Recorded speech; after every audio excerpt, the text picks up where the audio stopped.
Hello and welcome back. You must have got a fair idea about NumPy and Pandas by now. You must have seen it is not very difficult to write commands and statements to execute given tasks. But while working on big projects, you need to write a set of long statements and commands, which is always not possible. In most of the cases, projects are used and it is always not possible to put everything in the same code. For that purpose, we need to break it down into smaller chunks of codes. And each smaller chunks are responsible for a specific task. These smaller chunks or blocks are called functions. So ideally, we need to break the big piece of work into small piece of work and then try to solve each task writing the codes using different packages. So we have just learned NumPy and Pandas, and in coming videos I'll be talking about Matplotlib, scikit-learn. As I promised, I'll also be taking you through TensorFlow and Keras. So but for now, in this video, let's dedicate this to the functions. So as I said, functions are nothing but a related dependent commands or statement, which is obviously the command should obviously be executable. So if you put all those commands together, it completes the specific task. So ideally, functions are very important while you are developing your code. It is good to understand the algorithm, but how to execute the algorithm in a efficient way, that is very, very important. Now, what are different advantages of functions? So when you have a function in your code, what it does, it actually it helps you to manage your code in an efficient way. It also helps you to automate the code. The most significant part of writing a function is that it actually helps you to use the same code at different places in your task. So let's say you are you have given a task which executes so many times.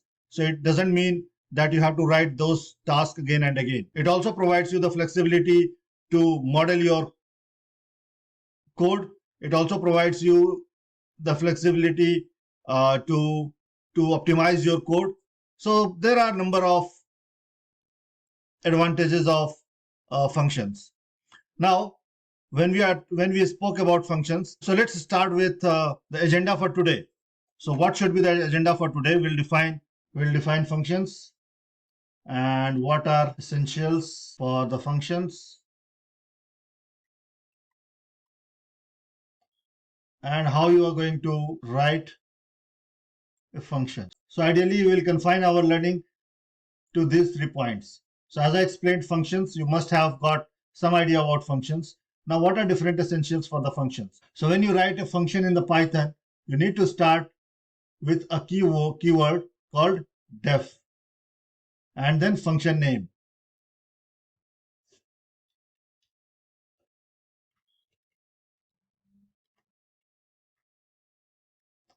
And then there are circular brackets, and then parameter 1, parameter 2, and so on. So ideally, the functions should have some parameters, but there are functions which doesn't have any parameter and they work fine without any parameter. So this is how a function is defined. Okay. Now, what are different parameters? So the parameters are actually nothing but you are going to use these parameters to reach to your given task. You will with the help of these given values, you reach to your specific task. So this is how a function is defined. If you don't understand much, that is perfectly fine, because I'm going to take you through step by step. So let's start with the Jupyter Notebook first. Okay, so I have started this Jupyter Notebooks, and so the first code is about writing a function called welcome as it defined. So def is nothing but you need to use this keyword to define a function. So I have used this keyword to define a function called welcome, and I have provided a parameter called name. So what does this function do? This function will actually welcome any student joining this course of Python. So let's execute it, and I have documented it within 6 double quotes. And what is the use of this? I'll show you in 1 minute. So basically, when you write a function, def welcome name, you are providing the name as a parameter to this function, and you just print this name, welcome name, to the basic type of Python. Okay, so you need to execute this, and I'm going to provide a parameter called Shishir. Okay.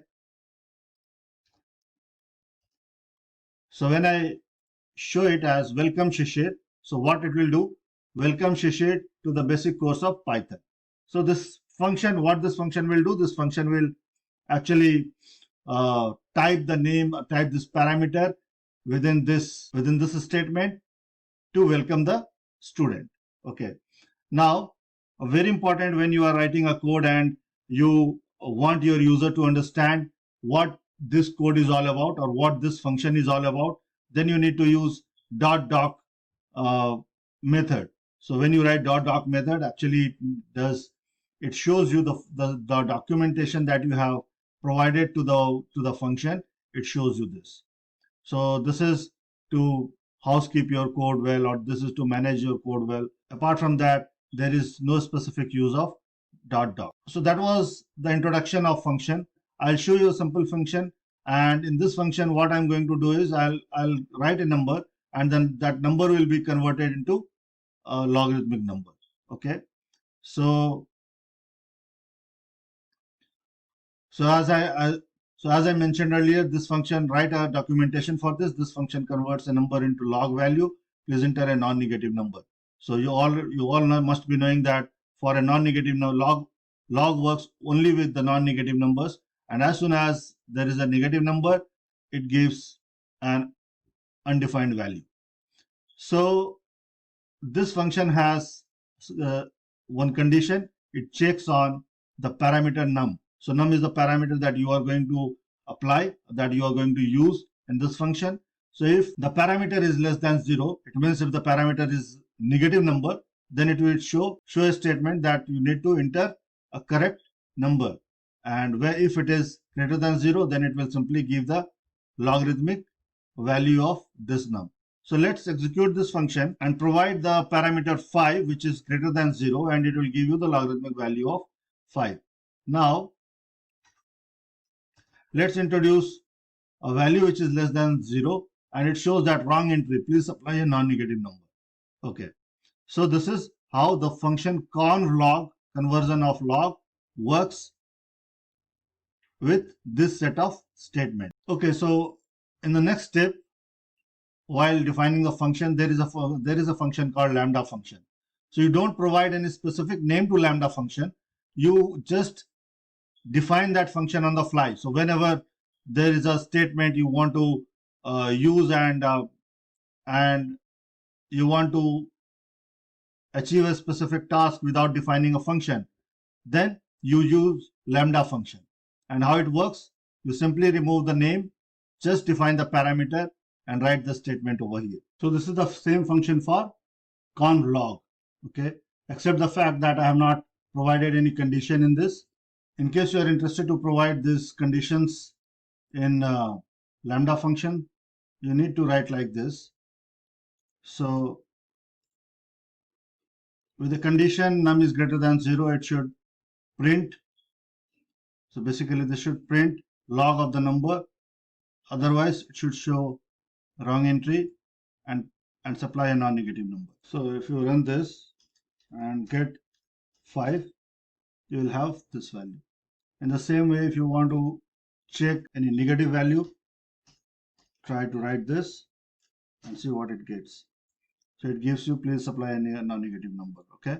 So this is how lambda functions work. Lambda functions are very useful, and you can use this for small tasks to make your code efficient. Another example of lambda function, here you have defined the list one, and it should pick only those numbers from this list which has even ending. So even ending, when I say even ending, it should end with 0, 2, 4, 6, 8. So the numbers which are ending with 0, 2, 4, 6, 8, that should only display. Okay, so this is another lambda function for that. List 2 only shows those numbers which ends with 0, 2, 4, 6, 8. Okay, so this is how lambda function work.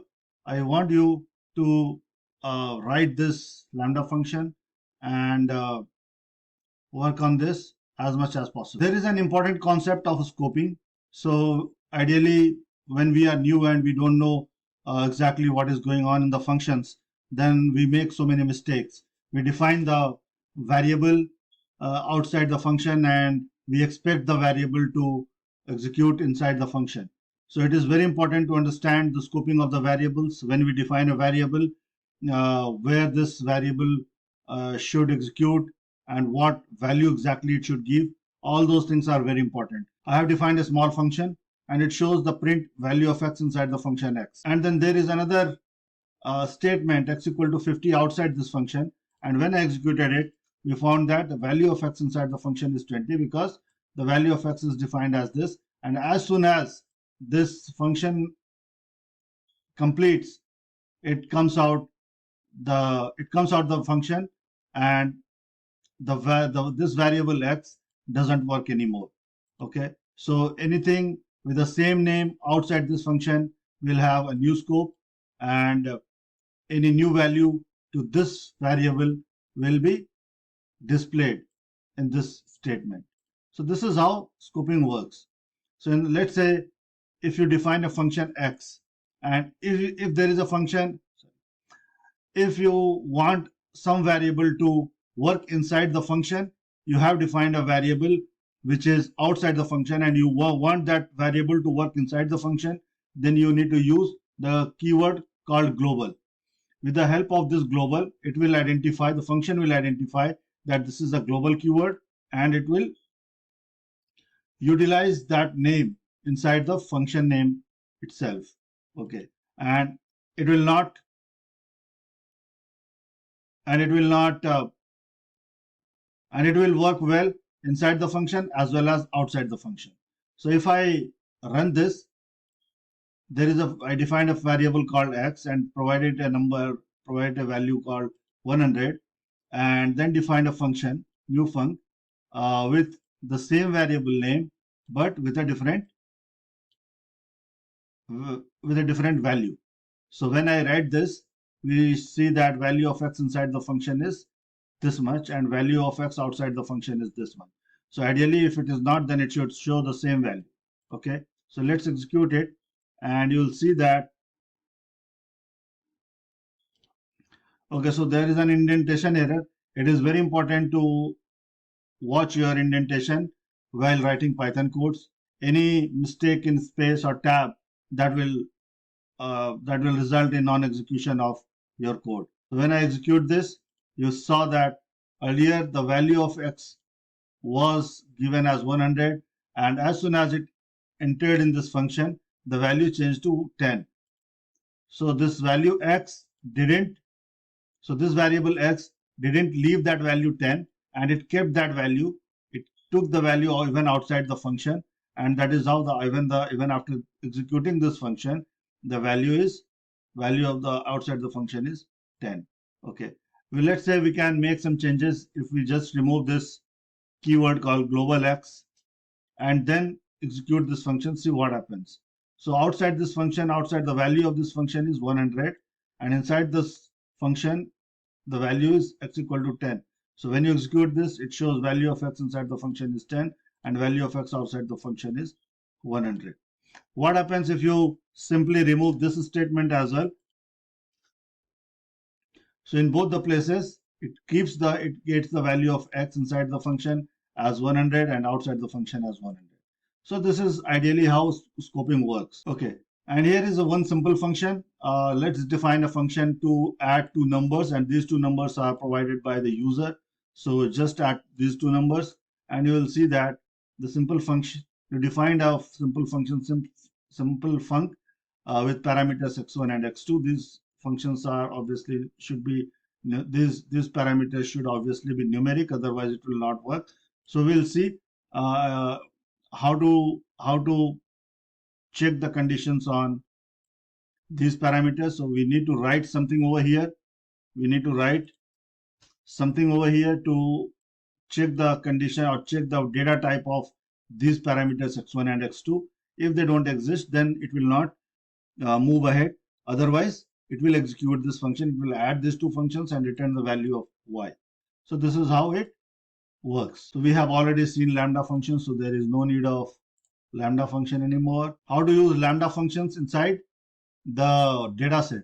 So this is the same data set that we exported last time when we were studying pandas. I have just imported in Python, and we just saw what are top 5 rows of the data set, and then this will display all the columns, and then there is small lambda function. So what does this lambda function do?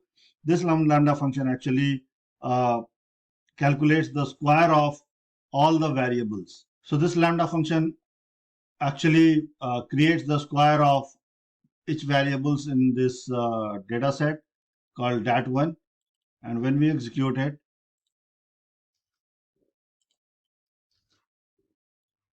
you can see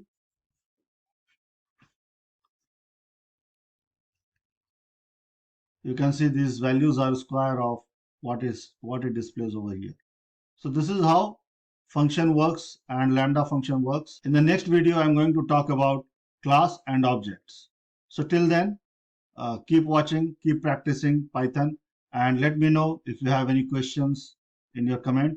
And don't forget to like, subscribe, and share this video with your friends and relatives. Thank you so much for watching this. See you in the next video.